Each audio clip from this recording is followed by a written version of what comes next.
perspective. I was amazed to hear what she and Waitstill had accomplished, and nearly as amazed to have known nothing of their exploits until that moment. I asked her why she had never spoken of it, nor had anyone else in the family. She shrugged it off, as if to say that risking your neck for strangers speaking strange tongues in a strange and hostile world thousands of miles from home didn't merit discussion, certainly not special recognition. It was just something that needed to be done. We spoke together several more times, and out of these conversations came an 8-page document entitled A Matter of Faith, for which Mr. Paraso gave me the only A I ever received in high school. I understood, of course, that Martha had confined herself to the highlights of her story. Exciting as it was, I instinctively realized that it was part of a much deeper and broader saga. And the more I reflected on it, the more I realized it would be up to me to tell this important story.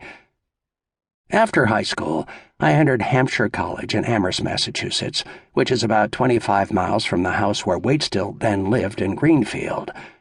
The Reverend Sharp's life since retirement from the pulpit in 1972 was fairly circumscribed, partially as a consequence of age-related infirmities. He no longer was quite so square-shouldered, strong, and resolute as he always appeared in photos, although he did still wear his signature wire-rimmed spectacles. Waitstill read the New York Times each morning, watched the news with Walter Cronkite, and read a lot of historical nonfiction and biography, with particular emphasis on World War II and its causes.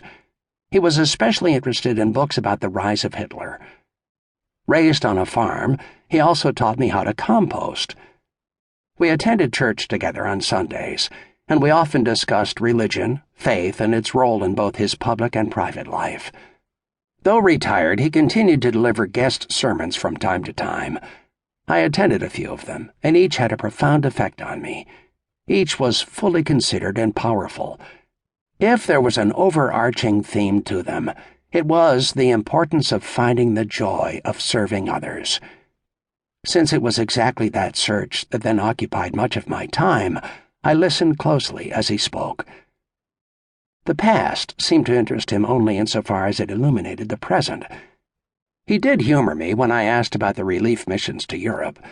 He filled in a few blanks in Martha's narrative, told me a tale or two of his own daring-do, and generally agreed that humans rebuffed my admiring suggestions that he and Martha had received insufficient recognition for their remarkable sacrifice.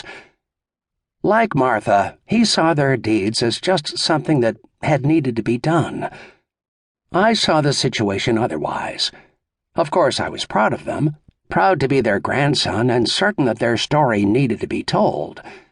My purpose, naturally, would be to learn from the example of Martha and Waitstill in their lives, but I also wanted to rescue their example as an object lesson for a new age. As they both emphasized to me, if the civilized world learned anything from the Holocaust, it was that to placate or ignore an evil such as Nazism is morally wrong and practically ensures there will be great suffering as a consequence. They had seen and deeply experienced it for themselves, firsthand. Yet on the evidence of subsequent experience with the likes of Cambodia's Pol Pot, Slobodan Milosevic in the Balkans, or the slaughterers in Rwanda, Congo, and Darfur, the world's people must relearn the hard lesson with every generation. What the Sharps demonstrated by example was their fundamental belief that this moral imperative to confront evil wherever it appears holds true for the individual as well as society. I can't think of a more important message for me to carry from their generation to mine and beyond. Unfortunately, Waitstill died before I could begin systematic interviews with him. Martha survived him by 16 years, but her memory was irretrievably lost to senile dementia before I was able to capture and fully record her story.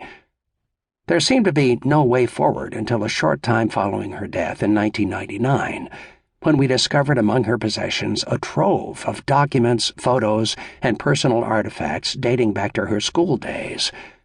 The vast and eclectic archive includes everything from personal letters, official reports, and photos to maps, handwritten notes, calendars, datebooks, hotel tabs, ticket stubs, playbills, and other souvenirs of Martha and Waitstill's